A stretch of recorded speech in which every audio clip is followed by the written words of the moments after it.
أنزلنا إليك الكتاب بالحق فاعبد الله مخلصا له الدين ألا لله الدين الخالص والذين اتخذوا من دونه أولياء ما نعبدهم إلا ليقربونا إلى الله زلفى إن الله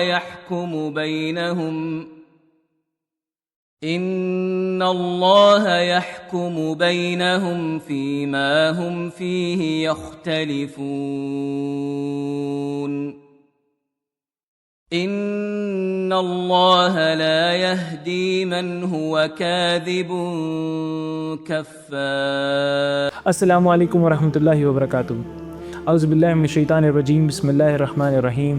انا انزلنا الیک الکتاب بالحق فاعبد اللہ مخلصا لہ الدین نحمده ونصلی علی رسولہ الکریم. اعوذ باللہ من الشیطان الرجیم. بسم اللہ الرحمن الرحیم. الحمدللہ الصلاۃ والسلام علی رسول اللہ وعلی آلہ وصحبہ اجمعین. اما بعد رب اشرح لی صدری ویسر لی امری واحلل عقدۃ من لسانی یفقہوا قولی. آج ہم جن آیات کے اوپر تھوڑا سا مطالعہ کریں گے یہ سورہ زمر کی آیت نمبر 2 اور آیت نمبر 3 ہے. سورہ زمر اپنی اوورآل ایک جو اس کا مزاج ہے وہ ایک بہت ہی خوبصورت مزاج ہے جس میں اللہ تعالیٰ نے مسلمانوں کو، مومنوں کو اور جو اللہ تعالیٰ پہ ایمان رکھتے ہیں ان کو بہت امید بھی دلائی ہے. کہیں پہ تھوڑا سا ڈر اور خوف کا بھی ایلیمنٹ نظر آتا ہے. اوورآل سورہ زمر ہم لوگوں کا ایک ہماری پرسنالٹی ڈیولپمنٹ، ہماری ایک شخصیت بناتی ہے. تو اگر اس کے حساب سے ہم اس کی جو یہ پہلی دو تین آیات ہیں ان کو ہم لوگ مطالعہ کریں تو اس میں جو سب سے زیادہ خوبصورت چیز آتی ہے وہ ہے جو توحید کا ایلیمنٹ ہے. توحید اصل میں اللہ تعالیٰ کے لیے بے انتہا امپورٹنٹ ہے. تبھی اللہ تعالیٰ نے اس کو اتنی امپورٹنس اور اس کی اتنی پرائیورٹی رکھتے ہوئے سورہ زمر میں اللہ تعالیٰ نے اس کو کہ توحید ہے کیا اور اس کی امپورٹنس کیا ہے اس کو اللہ تعالیٰ نے ایکسپلین کیا ہے. اس کا اگر ہم لوگ تھوڑا سا بیک گراؤنڈ دیکھیں تو بیک گراؤنڈ میں ہم لوگوں کو یہ ملتا ہے کہ جیسے عربوں میں ابھی جب دین محمدی آیا اور آپ صلی اللہ علیہ وسلم پہ قرآن پاک کا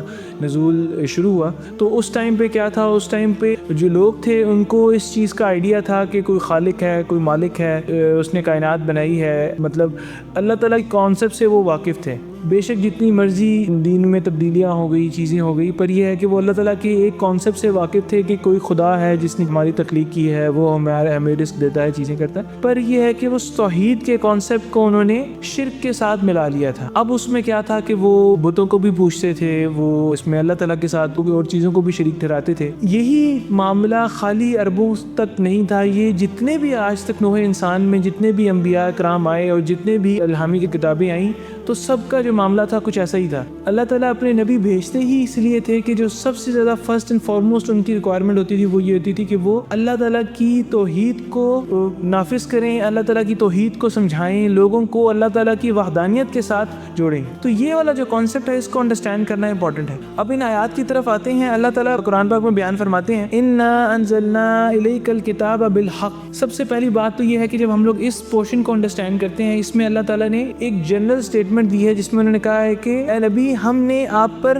حق کے ساتھ کتاب اتاری ہے. مطلب جو قرآن پاک کو ایز این ایگزامپل کوٹ کر کے انہوں نے بتایا کہ پہلے تو قرآن پاک کے حوالے سے بتایا کہ یہ حق ہے جو آپ بیان کر رہے ہیں، تو اس چیز کے ساتھ مطلب ایک تمہید بتا دی کہ آگے جو آنے والی بات ہے وہ کتنی زیادہ امپورٹنٹ اور کتنی زیادہ سگنیفیکنٹ ہے. تو اس چیز کے انڈرسٹینڈنگ کے لیے اگلا پارٹ ہے اسی آیت کا، وہ ہے فاعبد اللہ مخلصا لہ الدین، کہ بس بندگی کرو اللہ تعالیٰ کی، اپنی اطاعت کو اس کے لیے ہی خالص کر لو. اب جو ورڈ ہے فاعبد اللہ، اس میں ہم لوگ جس طرح کہتے ہیں نا عبد اللہ، عبد اللہ کا بندہ. اب عبد اللہ جو ہے یہ خالی اللہ کا بندہ ایسا نہیں ہے جو کہ یعنی خالی بس اس کا اللہ سے کوئی ایک تعلق ہے اور اس کے ساتھ ایک سرسری سا رشتہ ہے جس طرح ایک باس اور ایک امپلائی کا رشتہ ہوتا ہے. اس میں یہ ہے کہ اس کے پاس لمیٹڈ اس نے بات مانی ہے اور جو آفٹر 6 o'clock جب اس کا آف ٹائم ہو گیا, اب اس کے بعد ہی از فری اور شی از فری ٹو گو اپنی لائف میں جیسے وہ اس کا گزاریں اس کے حوالے سے. اب جو ہے وہ سبمٹ کرتا ہے اللہ تعالیٰ کی جو کمانڈ ہے, اللہ تعالیٰ کی ہر مرضی کے اوپر سبمٹ کرتا ہے, تب جا کے وہ بنتا ہے عبد. اور عبادت بھی جو روٹ ورڈ ہے وہ اسی سے ہے کہ آپ سبمٹ کرتے ہیں اپنی ہر قسم کی ول کو اللہ تعالیٰ کی ول کے آگے. اب اللہ تعالیٰ کی جو حکم ہے, اللہ تعالیٰ کا جو جتنے بھی احکام ہیں وہ آپ کی ذات پہ مکمل, جب آپ اللہ کی عبادت کے اوپر جب یہ چیز تسلیم کرتے ہیں کہ میں اللہ کی عبادت کرتا ہوں, جس طرح انہوں نے کہا کہ اللہ کی عبادت کرو, تو اس کے لیے سب سے پہلی چیز یہ ہے کہ آپ اس چیز کو سبمٹ کرتے ہیں کہ میں اللہ تعالیٰ کی عبادت کرنے کا مطلب یہ ہے کہ ہر چیز میری اللہ کی مرضی کے مطابق, ہر معاملہ میرا اللہ کی مرضی کے مطابق ہے. تو اس لیے اس میں بھی کہا کہ اللہ کی مرضی کے مطابق اللہ کی عبادت کرو اور مخلص ہو جاؤ اپنے دین میں, صحیح کہ نہیں. اب دین کا جو کانسیپٹ ہے, دین خالی آپ کا ریلیجن نہیں ہے کہ آپ نے جو مذہب ہم لوگ جس کی بات کرتے ہیں, آپ نے نماز پڑھ لی, روزہ رکھ لیا, آپ نے حج کر لیا, آپ نے زکوٰۃ دے دی. دین جو ہے یہ آپ کی over all way of life ہے, آپ کی پوری زندگی, آپ کا ضابطۂ حیات, آپ کا اٹھنا, آپ کا بیٹھنا, every thing should be purely done for the sake of Allah. اگر وہ اللہ کے لیے خالص ہو کے کی جا رہی ہے تب تو وہ اس آیت میں جو کمانڈ دی گئی ہے اس کے مطابق ہے. تو اسی پس منظر میں ہم لوگ تھوڑا سا جو توحید کا کانسیپٹ ہے, پہلے ہم لوگ بار بار توحید کا لفظ استعمال کر رہے ہیں, توحید ہے کیا اس کو انڈرسٹینڈ کرتے ہیں. اب علماء کی نظر میں توحید دو چیزوں میں ہوتی ہے, ایک آپ کی توحید عقیدہ ہوتی ہے, پھر ایک ہے توحید عملی. جو توحید عقیدہ ہے وہ کیا ہے, جس طرح نام سے ہی پتہ لگتا ہے کہ آپ کی ایمان اور آپ کی یقین اور آپ کے عقائد کا جو پارٹ میں, جو عقائد کے پارٹ میں جو توحید ہے, مطلب آپ کے پاس نالج ہے, آپ کے پاس اس چیز کی علم ہے کہ اللہ تعالیٰ کے حوالے سے کہ اس میں توحید کیا ہے, اس کو کہتے ہیں توحید عقیدہ. اب اس کے اندر تین اس کے پارٹس ہیں, ایک ہے توحید الربوبیہ, ایک ہے توحید الوہیہ اور ایک ہے توحید الاسماء والصفات. اب اس کے اندر باری باری دیکھتے ہیں. توحید الربوبیہ جو ہے یہ ہے کہ اللہ تعالیٰ کو اکیلے کرنا ان کی ربوبیت میں, اللہ تعالیٰ کو اکیلے کرنا ان کی لارڈشپ, یعنی ربوبیت سے مراد یہ ہے کہ ان کے رب ہونے میں ہم اس بات کو تسلیم کریں اور مانیں کہ ان کے علاوہ اس دنیا میں کوئی بھی خالق, کوئی بھی مالک, کوئی بھی رب جو کوئی بھی نہیں ہے. وہ اکیلے ہیں, وہ تنہا ہیں, وہی زندگی دیتے ہیں, وہی موت کو دینے والے ہیں, وہی انہوں نے سارا جو کائنات کا نظام بنایا ہے اور وہی اس کو آخر میں اپنے انجام پہ پہنچانے والے ہیں. اس چیز پہ آپ کا ایمان ہونا, یہ آپ کے عقیدے کا پارٹ ہونا, یہ آپ کا توحید عقیدہ ہوتا ہے. اور اس میں آپ کسی کو شریک نہ ٹھہرائیں. اگر آپ یہ کہتے ہیں کہ اچھا فلانا بندہ بھی زندگی دیتا ہے, فلانا بندہ بھی موت دیتا ہے, تو اللہ تعالیٰ کہتے ہیں هو الذی یحیی و یمیت, مطلب اللہ تعالیٰ ہی ہیں جو زندگی اور موت دیتے ہیں, تو آپ اس کے ساتھ شرک کر رہے ہیں, آپ توحید الربوبیہ میں شرک کر رہے ہیں, آپ کا عقیدہ جو ہے وہ وہاں پہ غلط ہو گیا. تو اس لیے سب سے پہلی چیز تو یہ آ جاتی ہے کہ آپ کے عقائد میں جو توحید الربوبیہ, مطلب اللہ تعالیٰ کو ایز اے پروردگار اور اپنا رب ماننے میں, آپ ان کو یونیک اور الون کر دیں کہ ان کے علاوہ اور کوئی نہ رب ہے, نہ کوئی ذات ہے, نہ کوئی ایسی چیز ہے جو خالق ہے, جو مالک ہے. تو اس حوالے سے توحید الربوبیہ آ جاتی ہے. اب اس کے بعد ہم دوسری جو دیکھتے ہیں وہ توحید الالوہیہ ہے. اب اس میں کیا ہے, اس کو نارملی زبان میں توحید العبادت بھی کہا جاتا ہے, کہ مطلب اللہ تعالیٰ کی ہر عبادت میں اللہ تعالیٰ کو آپ خالی یہی مانیں کہ اللہ تعالیٰ ہی عبادت کے قابل, آپ کی عبادت میں کوئی تیسرا بندہ نہ ہو, آپ کسی بھی اس میں کوئی تیسرا بندہ آپ کی عبادت میں شامل نہ ہو. اس چیز کے حوالے سے کہ لیٹ سپوز آپ یہ سوچ کے آپ عبادت کریں کہ اچھا ہو سکتا ہے کہ اس میں نیت آپ کی, انٹینشن آپ کی کسی دوسرے بندے کے لیے ہو جائے, تو اپنی انٹینشنز کو, چیزوں کو پیور رکھ کے صرف اور صرف اللہ تعالیٰ کے آگے سجدہ کرنا, اللہ تعالیٰ کی عبادت کرنا, تب تو وہ ہے توحید الالوہیہ. مطلب یہ ہے کہ آپ جب نماز پڑھتے ہیں, آپ سجدہ کرتے ہیں. اب اس کی مثال اس کو سمجھنے کے لیے کچھ ایسے ہے کہ آپ سجدہ کر رہے ہیں, ایک دم سے کوئی آپ کا باس یا آپ کا کوئی رشتہ دار یا کوئی ایسا جس کے سامنے آپ کی کوئی امپریشن, کوئی عزت یا کوئی ایسا تو معاملہ ہے. اب آپ کیا کریں, اس سجدے کو تھوڑا سا لمبا کر لیں. آپ قرآن پڑھ رہے ہیں, جیسے کوئی ایسا معاملہ ہوا, ایک دم سے آپ کی قرات تھوڑی سی لمبی اور اس میں زیادہ خوبصورتی آ گئی. پھر آپ زکوٰۃ دینے لگے ہیں, آپ اسے کہتے ہیں اللہ کی راہ میں صدقہ کرنے لگے ہیں, تو ایک دم سے کیا ہوا کہ آپ نے دیکھا کہ اگر کسی کو پتہ لگے گا یا کسی کے سامنے آپ کے نمبر بنیں گے یا کوئی ایسی چیز ہوگی, آپ نے کیا کیا کہ آپ نے اس میں تھوڑا سا شو والا ایلیمنٹ زیادہ آ گیا, آپ نے تصویریں لے لی, آپ نے چیزیں. اب یہ سب چیزوں کے ساتھ جب اگر آپ کی جو نیت ہے وہ یہ ہے کہ اچھا یار وہ دیکھے گا تو اس کے سامنے یہ چیز ایک پازیٹیو امپیکٹ پڑے گا کہ اچھا یار بڑا نیک آدمی ہے, تو یہ والا جو ایلیمنٹ ہے نا, یہ ایلیمنٹ آپ کی اس عبادت کو بھی, یعنی اس میں بھی شرک, جو آپ کا اور اللہ کا ریلیشن شپ تھا, یہ ون آن ون کمیونیکیشن تھی, اس میں آپ نے کسی تیسرے بندے کو ڈال دیا۔ اللہ تعالیٰ جو ہیں وہ کیا چاہتے ہیں، وہ چاہتے یہ ہیں کہ ان کا اور ان کے بندے کا جو ریلیشن شپ ہے وہ پیور ہو، اس میں کوئی تیسرا بندہ نہ ہو۔ تبھی ہر معاملے میں، ہر شے میں، ہر چیز میں آپ جب بھی دیکھیں گے تو اللہ تعالیٰ کیا کہتے ہیں، لیٹ سپوز آپ کو کوئی چیز کی ریکوائرمنٹ ہے، آپ مانگتے ہیں، آپ بات کرتے ہیں، سوال کرتے ہیں، آگے سے اللہ تعالیٰ کہتے ہیں اجیب دعوت الداعی اذا دعان، کہ اللہ تعالیٰ نے جواب دیا جس نے پکارنے والے نے جس نے پکار کی۔ مطلب ڈائریکٹ آپ بات کر رہے ہیں تو ڈائریکٹ جواب مل رہا ہے۔ آپ کو کوئی واٹس ایپ ایپس یا کمیونیکیشن سافٹ ویئرز یا کوئی خط و کتابت کسی چیز کی کوئی تیسرے میڈیم کی ریکوائرمنٹ نہیں ہے، پر ہم لوگ کیا کرتے ہیں، ہم لوگ اس میں شامل کر لیتے ہیں، اس کو یہاں پہ کہیں نہ کہیں امپیور کر دیتے ہیں۔ جو پیور رشتہ ہے اس کو ہم لوگ امپیور کر دیتے ہیں۔ جو مخلصین کہا ہے اپنے دین کو پیور کرنا، مخلصین اللہ الدین، اپنے اس کو ہم لوگ ایسے امپیور کر دیتے ہیں۔ تو اس چیز کے لیے اپنی نماز، اپنی عبادت میں اللہ تعالیٰ کو تنہا رکھنا، اور اس چیز پہ بلیو رکھنا کہ صرف میرا رب ہے جو میری عبادت کے قابل ہے، میرا رب ہے جس کے آگے میری پیشانی نے جھکنا ہے، میرے سجدے کے ڈیزرونگ صرف میرا رب ہے۔ تو یہ ہے آپ کی توحید الالوہیہ یا توحید العبادت۔ اس میں علامہ اقبال کہتے ہیں، میں جو سر سجدہ ہوا کبھی تو زمین سے آنے لگی صدا، کہ تیرا دل تو ہے صنم آشنا، تجھے کیا ملے گا نماز میں۔ اس چیز کو انڈرسٹینڈ کرنے کے لیے یہ واقعی میں بات ایسی ہے کہ ہم لوگوں کے آج کل حساب یہی ہوتا ہے کہ نماز پڑھتے ہیں، وہ حساب اپنے دوسرے چل رہے ہوتے ہیں، اللہ کے آگے کھڑے ہو کے بھی ہم لوگوں کے حساب دوسرے چل رہے ہوتے ہیں، چیزیں دوسری چل رہی ہوتی ہیں، تو معاملات دوسرے چل رہے ہوتے ہیں۔ اب وہ کیا ہے کہ وہاں پہ ہم لوگوں نے جو امپورٹنس اللہ تعالیٰ کو دینی تھی، وہ امپورٹنس ہم لوگوں نے اس معاملے میں جو اللہ کی مخلوق ہے اس کو دے دی۔ تو یہ والا جو معاملہ ہے اس کو انڈرسٹینڈ کرنا توحید الالوہیہ میں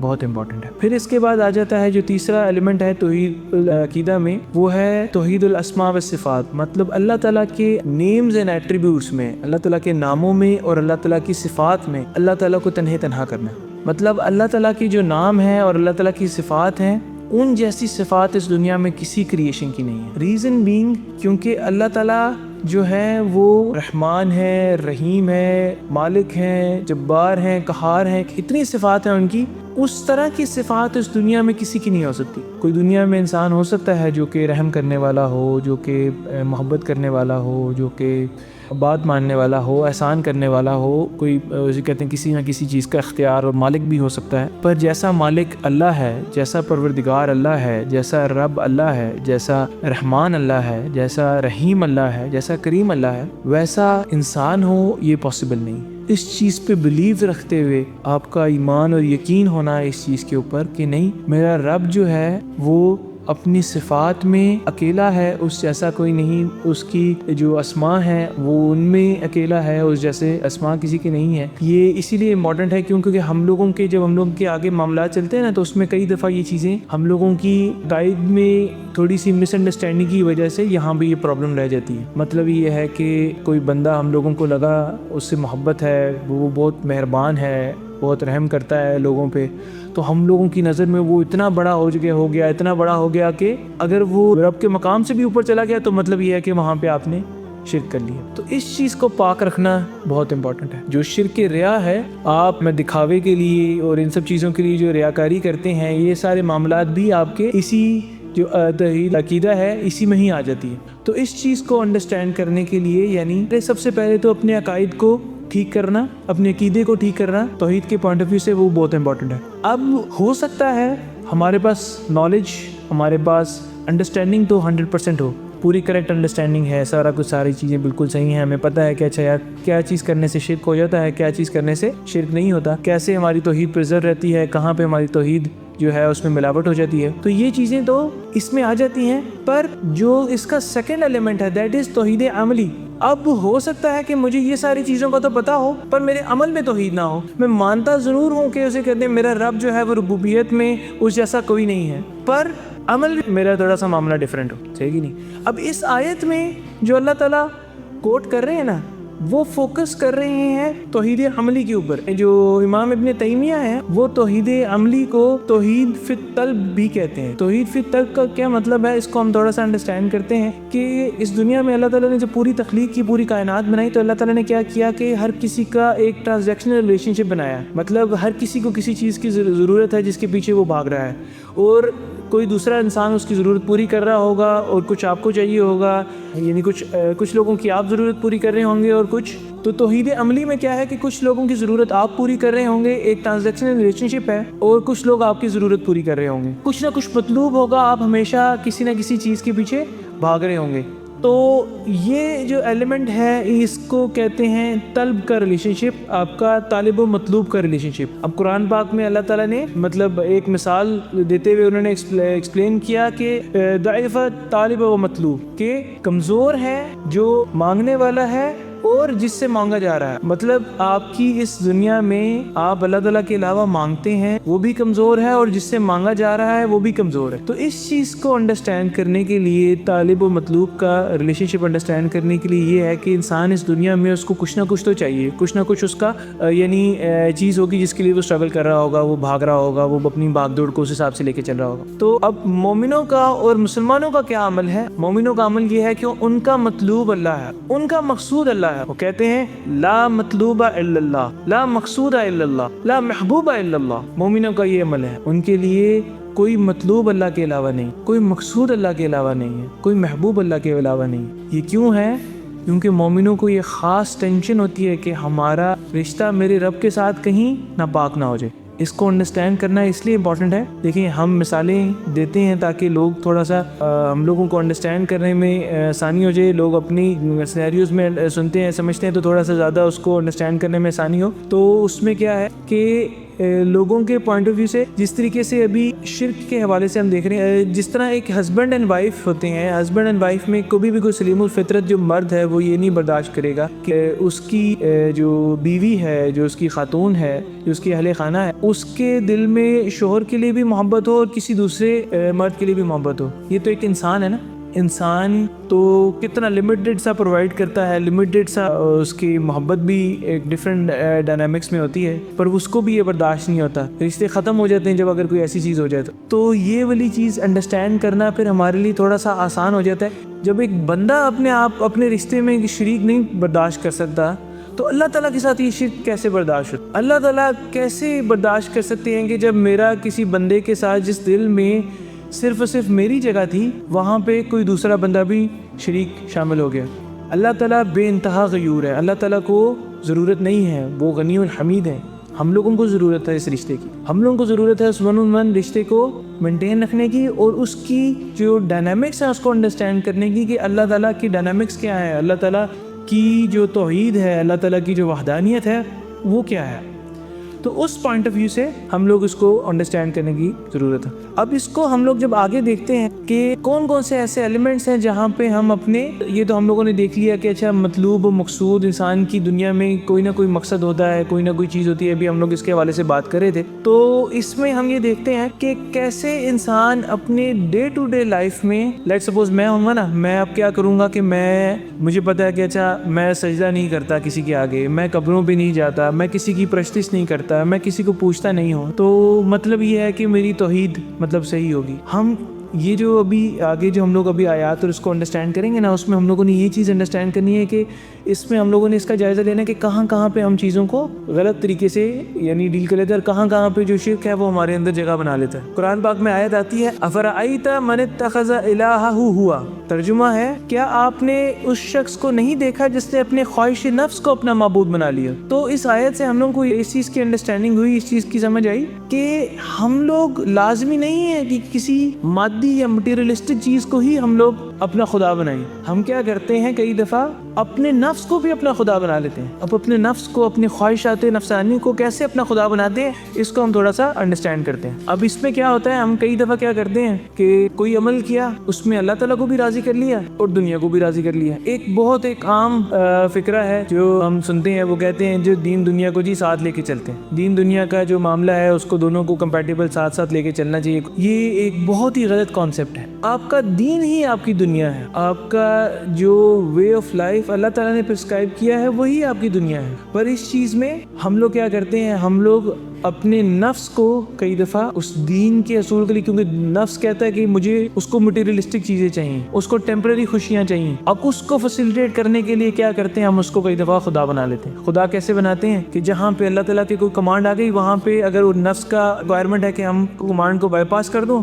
تو ہم لوگوں نے جب اس کمانڈ کو بائی پاس کر کے اس نفس کو فالو کرتے ہیں تو اب وہ ہمارا خدا بن گیا. مثال دیتے ہیں اس کی کہ اب جو آپ نے کوئی کاروبار کرنا تھا, اب اس میں اللہ تعالیٰ نے اصول بتائے ہیں کہ یہ طریقہ کار ہیں جس کے اوپر آپ نے کاروبار کرنا ہے, یہ آپ کے ایلیمنٹس ہیں جس کو آپ نے دیکھنا ہے, یہ اس طریقے سے آپ نے کاروبار کرنا ہے. اب اس میں کیا ہے, نفس کہتا ہے کہ نہیں یار, یہ تو سود میں تو منافع ہے, رشوت میں تو منافع ہے, آپ اس طرح کریں گے تو کیسے آپ کا پروجیکٹ ہی پھنسا رہے گا, رشوت نہیں دیں گے تو کام کیسے چلے گا. تو آپ کیا کرتے ہیں, آپ رشوت والا راستہ اختیار کرتے ہیں, اللہ تعالیٰ کے احکامات آپ کے پیچھے رہ جاتے ہیں. تو کیا ہوا, آپ نے اپنے نفس کو اس ٹائم پہ وہ کر لیے, کوئی چیز آپ کو انسٹیگیٹ کر رہی تھی, شہوت دے رہی تھی, چیزیں کر رہی تھی, آپ نے اس ٹائم پہ جو اللہ تعالیٰ نے تعلیمات دی ہوئی تھی اپنے نفس کو کنٹرول کرنے کے لیے, آپ نے اس کو چھوڑ دیا اور اپنے نفس کی پیروی کر لی. تو کیا ہوا کہ آپ کا پھر سے وہ والا معاملہ اپنے نفس کی اطاعت کر لی. آپ صلی اللہ علیہ وسلم کی حدیث آتی ہے صحیح بخاری میں, قال رسول اللہ تعیس عبد الدینار والدرہم, ہلاک ہوا عبد الدینار یعنی جو دینار کا بندہ ہے, دینار کا غلام ہے,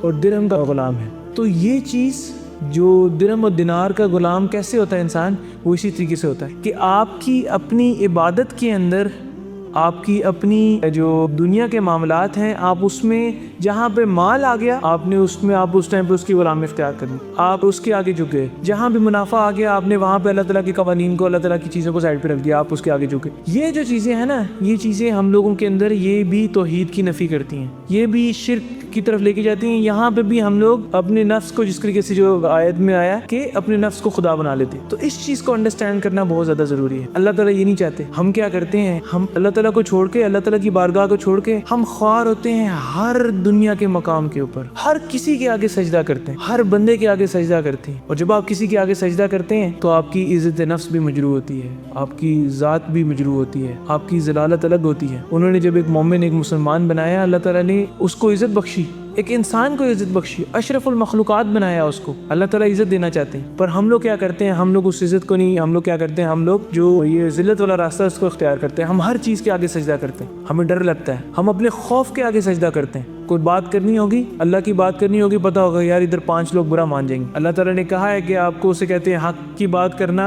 ہم لوگوں کے لیے سب سے زیادہ ضروری ہے. اگر اسے کہتے ہیں ایمان کی پہلی جو ریکوائرمنٹ ہے, کہیں پہ کوئی ظلم ہو رہا ہے, آپ کو اسے کہتے ہیں ہاتھ سے روکنا چاہیے. ہاتھ سے نہیں روک سکتے, زبان سے روکیں. زبان سے نہیں روک سکتے تو پھر دل میں جو برا جانے, اور یہ جو ہے یہ آپ کی یعنی ایمان کی آخر مطلب لوسٹ کیٹیگری ہے. پر ہم لوگوں کو بات کرتے ہوئے پرابلم وہاں پہ اس وجہ سے ہوتی ہے کہ اچھا ہمیں ہوتا ہے کہ اچھا ہم بات کریں گے, پتہ نہیں اگلے کو برا لگ جائے گا, یا ہو سکتا ہے اگلا آپ کے ساتھ, اس کے ساتھ آپ کا ایک بزنس کا پرنسپل ہے, ایک بزنس کا رشتہ ہے, اگر وہ امپیکٹ ہو جائے گا آپ کے ساتھ, اسے کہتے ہیں ایک محبت کا رشتہ ہے, وہ امپیکٹ ہو جائے گا. تو کیا ہوا, آپ نے وہیں پہ ہی اپنے رشتے کے آگے سجدہ کر دیا, آپ نے اللہ کے آگے سجدہ نہیں کیا. آپ کے جو ماں باپ تھے, آپ کے رشتہ دار تھے, آپ کے جو قرابت دار تھے, آپ کی اولاد تھی جن سے آپ محبت کرتے تھے, ان محبتوں کو آپ نے اتنا اوپر کر دیا کہ اللہ کی محبت نیچے ہو گئی. اور اس میں اب اس کے آگے یہ ہے کہ جہاں پہ کوئی ظلم بھی ہو رہا ہے اب وہ بھی کر رہے ہیں, جہاں پہ کوئی زیادتی بھی ہو رہی ہے وہ بھی کر رہے ہیں. وہ بے شک کسی کی سینس میں ہو. کیوں پیور ہو جاتی ہے؟ کیونکہ آپ نے یہ فیصلہ کر لیا کہ میں نے آج کے بعد جو کرنا ہے وہ میرے رب کی مرضی سے ہوگا, اور اس کے اوپر میں نے کسی چیز کو نہیں رکھنا, نہ کسی رشتے کو, نہ کسی محبت کو. دنیا کی محبتیں بھی اللہ کی محبت کے تابع ہیں, دنیا کے رشتے بھی اللہ کی محبت کے تابع ہیں. دنیا میں اللہ تعالیٰ نے جو مال کی محبت ڈالی ہے انسان کے اندر, یہ بھی محبت ہونا, محبت رکھنا غلط نہیں ہے, اس کو صحیح ڈائریکشن میں رکھنا, صحیح لمٹ میں رکھنا بہت امپورٹنٹ ہے. اگر تو یہ سب چیزیں اللہ کی محبت کے تابع ہیں تو اللہ تعالیٰ اس میں مزید اضافہ اور مزید اس کو بڑھا دے گی, برکت بھی ڈال دے گی. پر اگر نہیں ہے تو پھر کیا ہوگا کہ یعنی اگر ہر کسی کے آگے سجدہ کر رہے ہیں, آج جا رہے ہیں باس کے آگے سجدہ کر رہے ہیں, آپ جا رہے ہیں اس میں اپنے رشتہ داروں کے سامنے سجدہ کر رہے ہیں, آپ جا رہے ہیں اب ہم لوگ بحیثیت قوم کیوں ڈرتے ہیں؟ نہیں امریکہ نہ کچھ بول دے، امریکہ کچھ بولے گا تو پتہ نہیں ہم ڈر جائیں گے، یہ ہو جائے گا وہ ہو جائے گا، ٹرمپ کا کوئی بیان آ گیا تو پتہ نہیں ہمارے ملک کا پتہ نہیں کیا ہو جائے گا، IMF نے قرضہ نہ دیا تو پتہ نہیں ہم لوگوں کا، کیونکہ ہم لوگوں نے اپنے ذہن میں سوچا بھائی ہمارا رازق اللہ نہیں ہے، ہمارا رازق IMF ہے، ہمارا رازق اللہ نہیں ہے، ہمارا رازق ابھی ٹرمپ اگری کرتا ہے تو ہم لوگوں کا لون اپروو ہوتا ہے، ادروائز رزق تو نہیں سے آنا۔ یہ شرک کی کیفیت ہے۔ انڈیا سے ہماری جنگ کا مقابلہ تھا، ایسے شیروں کی طرح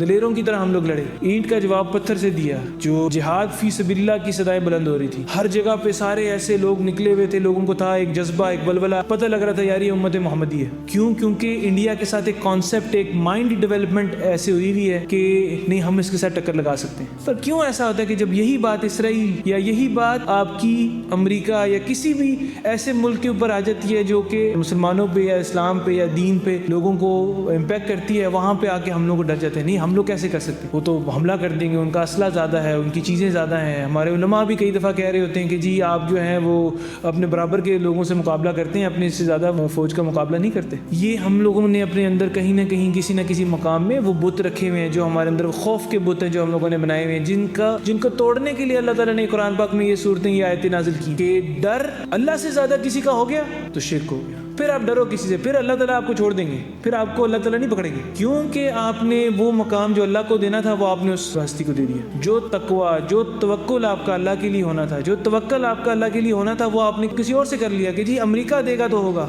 فرانس کا بائیکاٹ کر دیں گے تو کیا یہ ہو جائے گا، ہم لوگ اسے کہتے ہیں یہ ملٹی نیشنل کمپنیز ہیں، ان کو ہم لوگ اگر اسرائیل کی سپورٹ میں، اسرائیل کے اگینسٹ فلسطین کی سپورٹ میں ان کا بائیکاٹ کریں گے تو پتہ نہیں کتنے لوگ ہیں جو KFC میں کام کرتے ہیں، اس میں کام کرتے ہیں، بڑے بڑے باتیں سننے کو ملتی ہیں نا۔ یہ سب چیزیں ہمارے اندر کے وہ بت ہیں جو ہم لوگوں نے، خوف کے بت ہیں جو ہم لوگوں کے بچپن سے انگرامنگ ہوئی ہوئی ہے، اندر سے ڈیولپمنٹ ہوئی ہوئی ہے کہ اچھا نہیں اس کو ہم لوگ لے کے چلتے ہیں۔ اس کو توڑ کے جب ہم لوگ خالی اللہ پہ، خالص اللہ پہ یقین کریں گے نا، تب کیا ہوگا؟ تب ہم لوگ توحید کا قیام کریں گے، تب ہم لوگ صرف اللہ کے اوپر توکل کریں گے۔ اور یہ کوئی بات نہیں ہے کہ بھئی اپنے سے زیادہ والے کے ساتھ مقابلہ یا کم والے کے ساتھ مقابلہ۔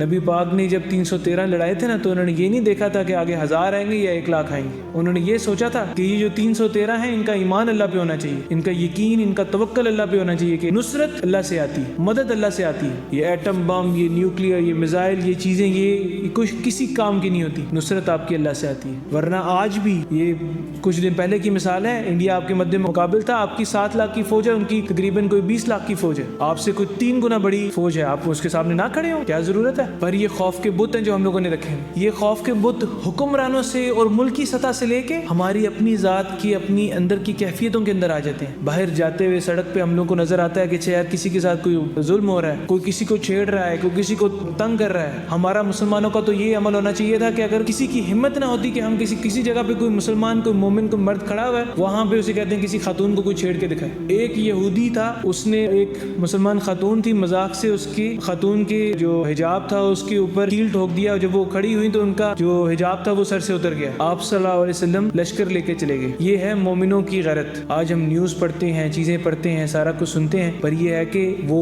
خوف کے بت ہم لوگوں کو اس چیز کے اوپر ڈال دیتے ہیں کہ اچھا کھانا کہاں سے ملے گا، روزی کہاں سے ملے گی، روٹی کہاں سے آئے گی۔ جو رازق، جو یقین اس بات پہ ہونا تھا کہ رازق اور مالک اللہ ہے، وہ ہم لوگوں نے اللہ کی صفات میں شریک ٹھہرا دی۔ تو اس لیے اس چیز کو انڈرسٹینڈ کرنا بے انتہا امپورٹنٹ ہے۔ جو اللہ تعالیٰ خالص اور پیور کرنے کی بات کرے نا توحید کو، وہ یہاں پہ یہ بات کرے۔ تو بہرحال اس چیز کو انڈرسٹینڈ کرنا آپ ہمارے لیے، اس میں جو ہے عبد الدینار، عبد الدرہم ہونا، اس کو یہاں پہ یہی چیز جو ہے جو ایکسپلین کرتی ہے، اس کو یہاں پہ انڈرسٹینڈ کرنا بہت امپورٹنٹ ہے۔ ہندوؤں اور مسلمانوں میں کیا فرق ہے؟ ہندوؤں نے کیا کیا آج جی، وہ ایک لکشمی دیوی ہے، پیسوں کی ایک مورتی بنائی، اور جی اب اس سے پیسے چاہیے تو اس سے مانگو، اولاد چاہیے تو دوسرا بت بنا لیا، بارش چاہیے تو تیسرا بت بنا لیا، پروٹیکشن چاہیے تو چوتھا بت بنا لیا۔ ہم لوگوں نے کیا کیا؟ پروٹیکشن چاہیے تو امریکہ کا بت بنا لیا، پیسے چاہیے تو IMF کا بت بنا لیا۔ یہ ہم لوگوں کی ملکی سطح پہ جو بت ہیں وہ ہیں۔ اپنی ذات کے اندر صحیح بات کرنے سے ڈرنا، یہ وہ خوف کا بت ہے جو ہم لوگوں نے بنایا ہوا ہے، جس میں جہاں پہ اگر اللہ کا خوف ہوتا تو کبھی بھی ایسا نہ ہوتا۔ اس چیز کو پیوریفائی کرنا بہت امپورٹنٹ ہے۔ فَعْبُدُ اللَّهَ مُخْلِصًا لَهُ الدِّينَ، عبادت کرو اللہ کی اس کے لیے اطاعت کو خالص کر کے۔ خالی عبادت نہیں ہے، بات پھر وہی آتی ہے کہ خالی عبادت نہیں ہے، جو ان کی اطاعت بھی ہے، ان کا حکم ماننا بھی ہے، اس کو بھی پیور کرنا ہے، وہ بہت امپورٹنٹ ہے۔ اِلَّا لِلَّهِ دِينُ الْخَالِص، یہ اس کا اگلا پارٹ ہے۔ اس میں اللہ تعالیٰ کیا کہہ رہے ہیں؟ آگاہ ہو جاؤ۔ اللہ کا صیغہ استعمال کر کے اللہ تعالیٰ وارن کر رہے ہیں، آگاہ ہو جاؤ کہ اللہ کے ہاں قبول تو صرف وہ اطاعت ہوتی ہے، وہ دین ہوتا ہے جو خالص ہو۔ یہ پاکستانیوں والا دین نہیں چلے گا. سود بھی چلے گا, روزے بھی چلیں گے, زکوٰۃ بھی چلے گی اور ساتھ میں جو ہے رشوت بھی چلے گی, جھوٹ بھی چلے گا اور ساتھ میں جو ہے داڑیاں بھی چلیں گی. دین وہ چلے گا اللہ تعالیٰ کے نزدیک, وہ قبول ہوگا جو مخلص ہوگا. جو مخلص ہوگا اپنے رب کے لیے.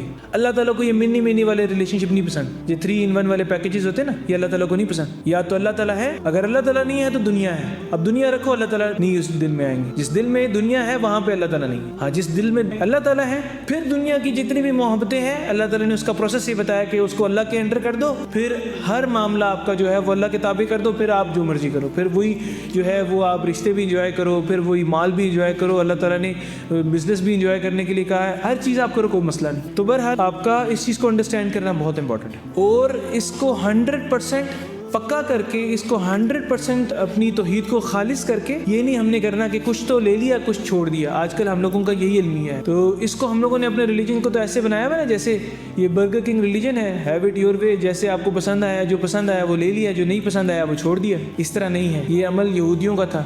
اللہ تعالیٰ نے قرآن پاک میں فرماتے ہیں افتؤمنون ببعض الکتاب وتکفرون ببعض, کتاب کے کچھ حصے کو تو لے لیتے ہو اور کچھ حصے کو چھوڑ دیتے ہو. جو پسند آیا وہ لے لیا, جو نہیں پسند آیا وہ چھوڑ دیا. یہ وہی ہے نا کہ آپ کے لیے اللہ تعالیٰ کی چیزوں کی جو یہ آپ کی نفس کی پیروی ہے, نفس کی اوبیڈینس ہے, نفس کی عبادت ہے. یہ اللہ کی عبادت نہیں ہے. اللہ کی عبادت ہوتی تو آپ دین میں پورا سبمٹ کرتے, آپ کے اندر کسی قسم کا خوف نہ آتا, آپ صرف اللہ کے آگے جھکتے. بہرحال اس کے ساتھ ہم لوگ آگے چلتے ہیں. اللہ تعالیٰ نے کہا والذین اتخذوا من دونه اولیاء ما نعبدهم الا يقربونا الا اللہ زلفا. ترجمے میں آتا ہے جن لوگوں نے اللہ کے سوا کچھ اور اولیاء بنا لیے ہیں, وہ کہتے ہیں ہم ان کو صرف اس لیے پوچھتے ہیں کہ یہ کہیں ہمیں اللہ کے قریب کر دیں گے. تو یہ بات بھی ابھی ہم اپنے معاشرے میں دیکھیں تو بہت سننے کو ملتی ہے کہ بھئی یہ اللہ کے ولی ہیں, یہ اللہ کے بزرگ بندے ہیں, یہ ہمیں اللہ کے قریب کرتے ہیں.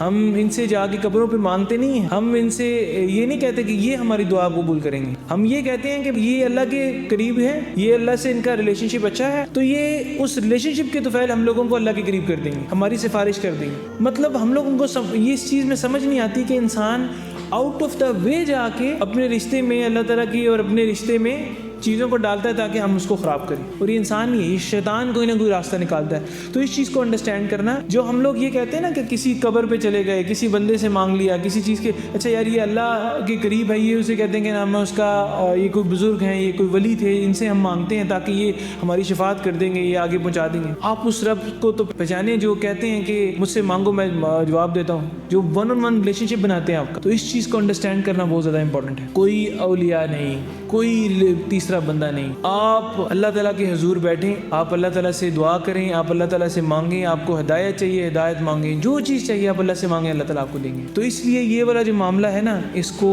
پیور کرنا, یہاں پہ بھی ہم لوگ کئی دفعہ گمراہ ہو جاتے ہیں کہ یار وہ نیک بندے ہیں, نیک بندوں کے حق میں دعا کریں, ان سے وہ سب چیزیں آپ کے لیے ٹھیک ہیں, پر ان سے مانگنا, ان سے امید رکھنا کہ اچھا یہ ہم لوگوں کو کہیں نہ کہیں برا کریں گے, یہ بہت مشکل ہے, یہ نہیں کرنا چاہیے. یہاں پہ ہم لوگ پھر شرک ہو جائے گا. تو اللہ تعالیٰ جو لوگ ایسے کرتے ہیں اس کے بارے میں کیا کہتے ہیں, ان اللہ یحکم بینہم فیما ہم فیہ یختلفون, یقیناً اللہ فیصلہ کر دے گا ان کے مابین ان چیزوں میں جن میں یہ اختلاف کرتے ہیں. ان اللہ لا یہدی من ہوا کاذب کفار, کہ اللہ ہرگز ہدایت نہیں دیتا جھوٹے اور ناشکرے لوگوں کو. کہ ایسے لوگ جو یہ دعوے کرتے ہیں کہ ہم نے اولیاء بنا لیے, چیزیں بنا لی, مطلب انہوں نے شرک کرنے کا کوئی نہ کوئی ریزن اپنے آپ کو جسٹیفیکیشن دینی ہے, صحیح کہ نہیں. یہ ہم لوگوں کے لیے بھی ہے, ہم نہ بھی جاتے ہوں اولیاء کے پاس, بزرگوں کے پاس, چیزوں کے پاس, پر اگر ہمارے پاس شرک کو جسٹیفائی کرنے کی ریزنز ہیں تو وہ ہم لوگوں کے لیے اللہ تعالیٰ نے کیا کہا ہے, اللہ تعالیٰ لا یہدی من ہوا, اللہ تعالیٰ ان کو ہدایت نہیں دیں گے, جو جھوٹے اور ناشکرے ہیں اللہ تعالیٰ ان کو ہدایت نہیں دیں گے. تو اس لیے اس چیز کو انڈرسٹینڈ کرنا ہمارے لیے بے انتہا امپورٹنٹ ہے. شرک کے بارے میں آتا ہے کہ اللہ تعالیٰ سارے گناہ معاف کر دیں گے, جس کو چاہیں گے معاف کر دیں گے قیامت کے دن, جس کو چاہیں گے وہ معاف کر دیں گے, کسی قسم کا گناہ معاف کر دیں گے. پر شرک کو اللہ تعالیٰ نے اپنے اوپر لازم کیا کہ اس کو نہیں معاف کریں. ریزن بینگ کہ جب آپ نے اپنا منہ ہی اللہ سے پھیر لیا, آپ نے اپنا منہ ہی کسی اور کی طرف کر لیا, تو کیسے آپ اللہ سے امید رکھتے ہیں. میرے کہیں پہ کوئی گناہوں میں کوئی کوتاہی, کوئی چیز رہ گئی, کوئی کمی پیشی رہ گئی, میں پھر بھی قیامت کے دن اللہ تعالیٰ سے دعا کروں گا کہ اللہ پاک میں گناہ گار بندہ ہوں, کوئی نہ کوئی میرے اندر کوئی خامی, کوئی کجی, کوئی کوتاہی رہ گئی ہے, آپ اس کو پورا کر دیں. پر جب آپ کی امید ہی اللہ تعالیٰ سے نہیں ہے, آپ نے منہ ہی کسی دوسری کی طرف کیا ہوا ہے, آپ نے اپنے اندر بت بنائے ہوئے ہیں, تو کیسے آپ اللہ تعالیٰ کو حضور پیش ہوں گے؟ کیسے آپ اللہ تعالیٰ سے یہ امید کریں گے کہ اللہ تعالیٰ مجھے معاف کرے؟ تو اس چیز کے لیے سب سے زیادہ امپورٹنٹ یہ ہے کہ ہم لوگ اپنی توحید کو خالص کر کے, پیور کر کے اللہ تعالیٰ کے آگے سبمٹ کریں, اللہ تعالیٰ کے آگے اپنے آپ کو بالکل سرنڈر کر دیں, اور اپنی توحید میں مختلف, جس طرح ابھی ہم لوگوں نے ڈسکس کیا کہ مختلف بتوں کو جگہ نہ دیں. اپنے اندر یہ خوف کے بت, یہ ہمارا توکل یہ نہ ہو کہ میری اولاد ہے تو وہ مجھے کرے گی, میرے ماں باپ ہیں تو وہ مجھے کریں گے, میرا شوہر ابھی حیات ہے تو وہ کرے گا. آپ کا رازق اللہ ہے, آپ کو پورا کرنے والا اللہ ہے, ہر چیز وہ دیتا ہے. دنیا کے یہ ذریعے ذرائع ہیں, جو رب ہے پالنے والا ہے وہ آپ کی ساری چیزیں پوری کرتا ہے. یہ اس کی مہربانی ہے کہ ہم لوگ چھوٹے چھوٹے کہیں نہ کہیں کوئی نہ کوئی شرک کر دیتے ہیں, پھر بھی اس اتنا مہربان و کریم ہے کہ کہیں نہ کہیں ہم لوگوں کو وہ رزق دیتا رہتا ہے. پر ہم لوگوں کا فرض یہ بنتا ہے کہ ہم لوگ جس طریقے سے اللہ تعالیٰ نے ان 2 آیات میں بتایا کہ اپنے دین کو خالص کر کے اللہ کے آگے پیش ہوں, اپنی توحید کو خالص کر کے اللہ کے آگے پیش ہوں, مخلص ہو جائے, تو پھر ہی آگے اللہ تعالیٰ سے کوئی گمان رکھ سکتے ہیں کہ اللہ تعالیٰ ہم لوگوں کی بخشش فرما دے. اسی کے ساتھ اپنے درس کو اختتام پہ پہنچاتے ہیں. اللہ تعالیٰ سے دعا ہے کہ اللہ تعالیٰ ہم لوگوں کو توحید کو خالص اور پاک رکھ کے توحید اور اللہ تعالیٰ کی آگے سبمٹ کرنے والا بنائیں, یعنی تمام قسم کے جو شرک ہیں ان سے پاک کریں, اللہ تعالیٰ سے بڑھا کے کسی اور کو نہ رکھیں, ہم اپنے سب رشتوں کو اللہ تعالیٰ کے تابع رکھیں. تو اس کے ساتھ ہی درس کا اختتام کرتے ہیں. وآخر دعوانا ان الحمد للہ رب العالمین.